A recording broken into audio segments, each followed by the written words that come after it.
তোমরা সবাই কেমন আছো? ক্যালিগ্রাফি করো তো? করতে হবে, না করলে হবে না। ক্যালিগ্রাফি এই নামটা তো আমরা সবাই শুনেছি, তবে তুমি কি জানো ক্যালিগ্রাফি মূলত কি? ক্যালিগ্রাফি কাকে বলে, এটা কোন কাজে ব্যবহার করা হয়? এমন সকল প্রশ্নের উত্তর জানাতে আইমানস আর্ট অ্যান্ড ক্যালিগ্রাফি থেকে আমি আইমান। আসসালামু আলাইকুম। চলো জেনে আসা যাক। শিল্পকলার অতি প্রাচীন একটি শাখা হচ্ছে ক্যালিগ্রাফি।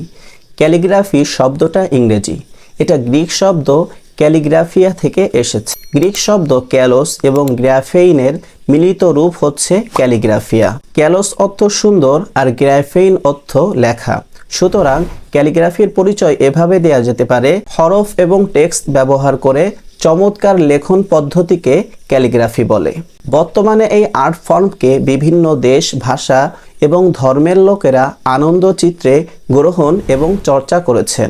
পৃথিবীতে বিভিন্ন ভাষার হরফে ক্যালিগ্রাফি করা হয়েছে।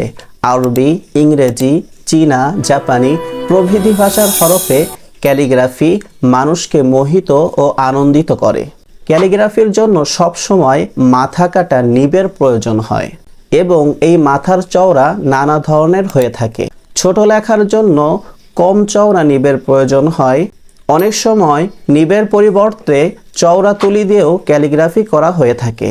এমন চমৎকার আর্ট এবং ক্যালিগ্রাফির তথ্য জানতে আইমানস আর্ট অ্যান্ড ক্যালিগ্রাফি চ্যানেলটাকে সাবস্ক্রাইব করুন।